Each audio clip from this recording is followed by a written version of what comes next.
mothers are bringing the spiritual contribution to the family, the healing contribution. It's the mothers right now who, in private conversations, who on Zoom or on a phone call with a mom from your kid's school, or via text or Voxer, if I'm working with a private client in Voxer, it's in these private spaces where mothers feel safe bringing up these conversations of really what's happening is they're recognizing that they're operating on these default settings.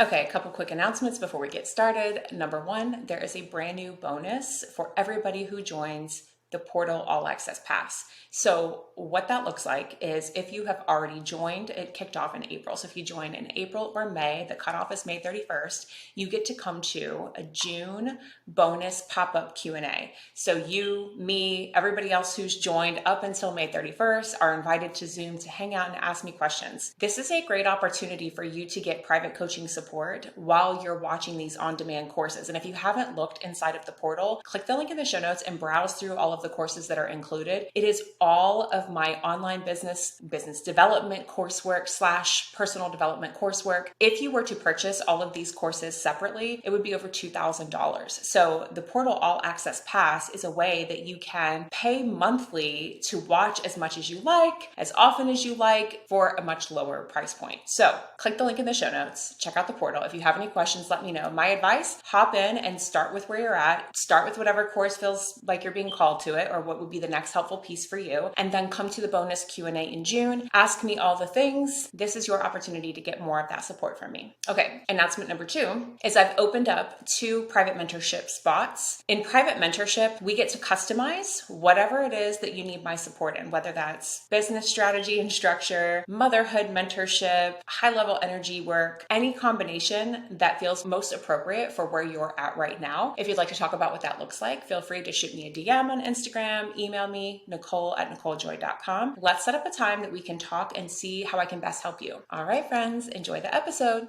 Okay. In honor of Mother's Day, I know Mother's Day just passed, but in my world, we don't honor the mother one day out of the year. Every day is Mother's Day. Thank you. So in honor of Mother's Day, what I want to talk about is kind of the next wave of contribution that I'm seeing from mothers to the family. And so to back up a little bit and give you kind of backstory before we get into what I see coming on the other side of this is there's this book, I think it's a game, but I know it's a book and a documentary called Fair Play. If you haven't heard of Fair Play, the gist is that it is highlighting the imbalance of workload. If you're watching, you see the quotes. If you're listening, I'm air quoting, of the workload, the burden in quotes that the mothers tend to carry in the family in an attempt to rebalance some of the physical and mental, let's say, burdens, right? Which is really the language that I associate with what we're hearing out in society. I have a different take on this a little bit. Not that I'm anti this concept. I think it's fantastic that we're highlighting this and really starting to bring more awareness to people who might not be in the position that feel like they're carrying more of that burden. I also think it's really promising that society is recognizing this, right? We have a lot of attention coming as a result of this documentary. It's on Netflix, by the way. Again, I have not watched the whole thing. I just kind of watched snippets of it. So, and when we say like physical burden and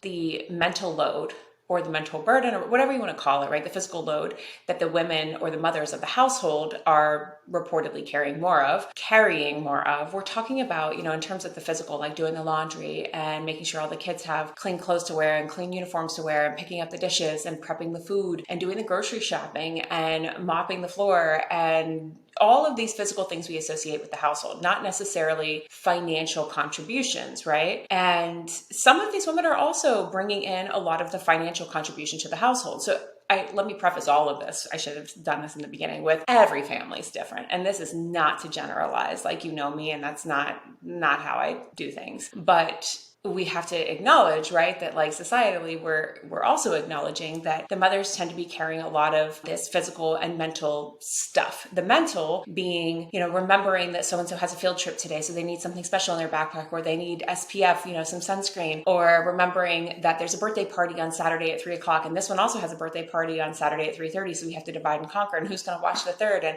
organizing these kind of things, or remembering that they have 5 days of school, but now it's Wednesday, and we're down to only one clean clean uniforms, we have to do laundry, the mental stuff, remembering that, oh, we're out of green apples. That one kid likes green apples, or we're out of purple grapes because that other kid only eats purple grapes. Yes, really. If you are not yet a mother, this is the kind of thing that runs through your head. It feels like constantly on repeat, right? So when I think about these things, for a long time, I feel like many people, we look at this as it can feel kind of heavy. And I chose a long time ago, and now I choose actively to think of it a little bit differently. Like there are moments where things like this can still feel overwhelming because I am a human, right? And then I also choose to look at this as a contribution that I'm making to my family, that I'm making to my household. So like making sure the kids have clean uniforms. What a gift to be able to put a clean set of clothes on my child so they can go learn about something that they enjoy. My contribution of making a meal or making sure somebody has green apples. What a gift that my kid who likes green apples only has fresh fruit that they can eat when they're home. And so my decision to look at this through a different perspective and shift the way I think of this has really impacted how I navigate my daily life and how I approach this kind of physical and mental contributions to the household. Now, let me also just say that just because there's this heavy, feels like more of it lands on the women, it doesn't mean that the men don't carry any mental load or any physical load.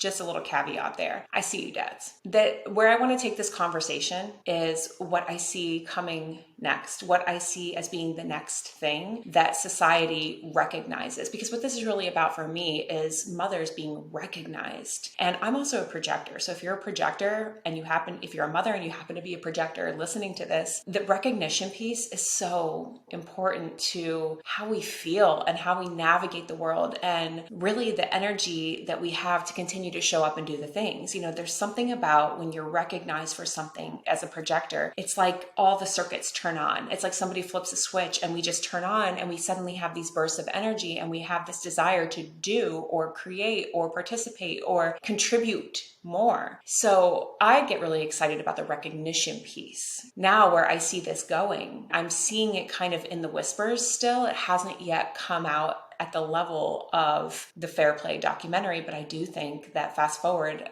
however many years it takes, this is going to be the next thing. And that is that mothers are bringing the spiritual contribution to the family, the healing contribution. It's the mothers right now who, in private conversations, who on Zoom or on a phone call with a mom from your kid's school or via text or Voxer, if I'm working with a private client in Voxer, it's in these private spaces where mothers feel safe bringing up these conversations of really what's happening is they're recognizing that they're operating on these default settings. They're operating in motherhood on the settings that they came into this life with, which, let's give an example, are very like 80s, 90s boombox, right? Where our kids are coming in with settings on like iPhone 3000s. And we're operating like a boombox, but we have little iPhone 3000s. And I know this is not about technology, but like to give you an idea of consciousness, right? We're operating from a boombox consciousness because that's what we were taught. And it doesn't work. The boombox consciousness doesn't work with these little iPhone 3000s. I know that's not the best example, but bear with me here. Like their consciousness level that these little people came into this world with, they're not available for these default settings that we have and the default world, the way the world was constructed. I think the more we learn about people, the more we learn about individuals, and the more we learn about children, the more we're realizing how unique we are. And this world was mostly designed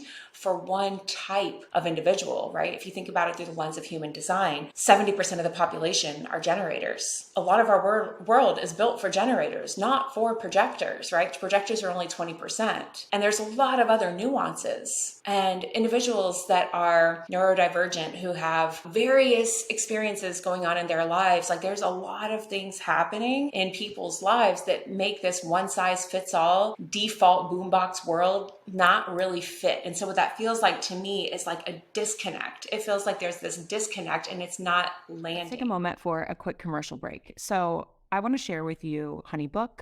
If you have not been using HoneyBook in your service-based business, well, let me tell you that this thing is like simplified my life. HoneyBook is a client relationship management system. So inside of it, they had me at, when you're picking the options of what your profession is, they had me at doula was an option. I was like, hello.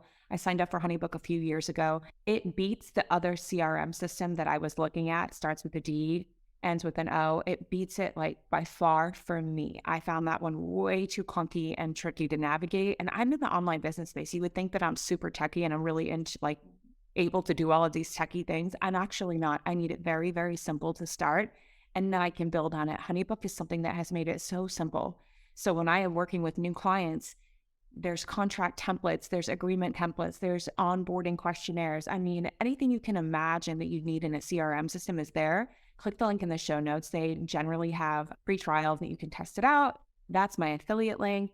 I hope you enjoy using HoneyBook as much as I do. I think I've been in it 3 years strong. Okay, back to the episode. So let's go back to motherhood and talk about these private conversations. The mothers are experiencing this and they're like, what is going on? You know, the school system is set up this way on these old settings. And if you're in a great school, or if you're in a school that happens to even be more closer to today's reality, that's great. But then even still, what I'm noticing is that there's still this gap between the consciousness level of the world that these children are in and who these children actually are. And so as a parent, I feel like it can be really tricky. And the mothers that I tend to speak to, I don't work with a whole lot of dads. In fact, I have like 0 dad clients. So I tend to work with the mothers, and these mothers that I'm speaking to are sharing with me that like something doesn't feel right. You know, the way the world is designed, the labels that they're giving me for my children don't feel correct. This doesn't feel right. And it really is making women and making mothers feel like there's something wrong, like there's something wrong with your child, or that it means something not great about the way that you parent them. And what I want to share with you is that like you're not doing anything wrong. These are iPhone 3000s. And I don't believe that we're here to try to bring them back to mood box default settings. I think that we need to adjust ourselves accordingly. And I'm seeing it in my clients. I'm seeing it with some of the other women that I talk to at my kids' schools that are messaging me and they're like, hey, I got to ask you something, right? And these are private conversations. I wouldn't share all this publicly, of course. But the gist is that like it's not just one person. It's an increasing amount where they're like, something doesn't feel right. Is something wrong with my kid, right? And so it's been starting with that conversation. And then ultimately what I'm seeing the journey begin for these women is very similar to the journey I began in 2016, this deconditioning in a lot of areas of life. But right now we're talking about through the lens of motherhood and deconditioning what we believe parenting is supposed to look like, what we believe the family unit is supposed to look like, how we believe our children are supposed to act and supposed to behave in different settings. And so they begin this deconditioning process, and they're looking for other people who get it, because it can feel very isolating. It can feel very lonely. They're looking for reassurance that like, am I crazy or is this a thing, right? And so I am several years into this process of deconditioning and healing, stopping these generational patterns, breaking up with the default boombox settings because we're not there anymore, and learning something new. And it's not that we have to have all the answers, and it's not that there's a perfect template to go by, because honestly, there isn't. I don't believe that there's a one size fits all parenting template anymore, and motherhood template. I don't even parent all 3 of my children the same. And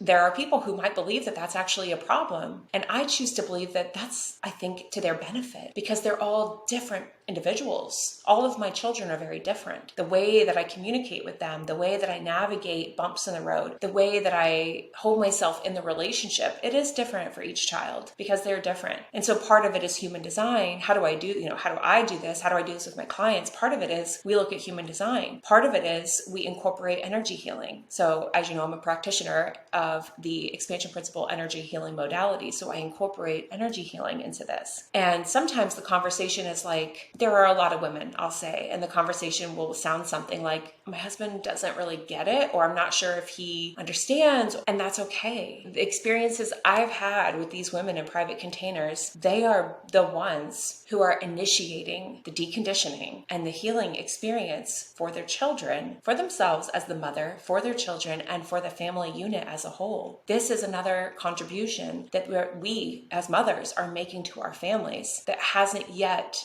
been recognized on a mass collective stage yet. I do think that that's coming. So having said all of that, if you find yourself in that stage where you're like, this doesn't feel like it's fitting, this feels like there's a disconnect, I'm looking for something different. I'm looking for tools. I'm looking for support or mentorship on how do I navigate this? How do I move to iPhone 3000 settings for these little people and adjust the way that I parent each one of them and bring this healing to my family, this contribution contribution of healing, right? It's not a burden, it's a contribution, because think about what you're doing for the family unit. This kind of work changes the trajectory for each one of your children's lives, for your life, for the family unit as a whole. And in my opinion, there's not a whole lot that's more important than that. Now, I am one of the people who does this kind of work. There are others, but I hope that if you're listening to this and it's landing and you feel like, yeah, yes, that is a route that I would like to go down. That's a path that I would like support on, whether it's working with me or with somebody else. I highly encourage you to seek out your people. Even just listening to this podcast is a step, right? If you'd like further, more private support, I have been doing this organically with clients now for several months. And really in other ways, I've been doing it for a few years. So if you'd like to talk about what that looks like, feel free to send me an email, nicole@nicolejoy.com. I can work with you privately in this capacity. Or you can send me an Instagram DM or a Facebook message. You know how to find me. I'm in all the places. So in closing, I just want to remind you and recognize you, projector or not. I want to recognize you for the contributions you're making to your family. It's not just doing the laundry and making sure they have clean food to eat. Those things are important, but it's a lot more than that. And I see you and I recognize you and I appreciate you, because these little people, they are going to be taking care of all of us. They are going to be leading all of us. And so it's in everybody's best interest to really heal and nourish and nurture these children in a different way. All right, have a good week.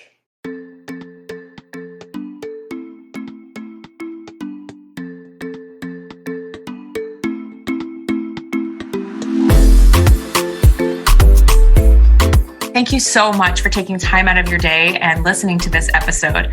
I hope you enjoyed it. I hope you found value in what I'm sharing here. And if you did, can you do me a little favor and go and rate and review this episode? I will share a link in the show notes so that it's really easy to rate and review this podcast. It would mean a lot to me, as this is truly a passion project. Have a beautiful day, and I will see you next week.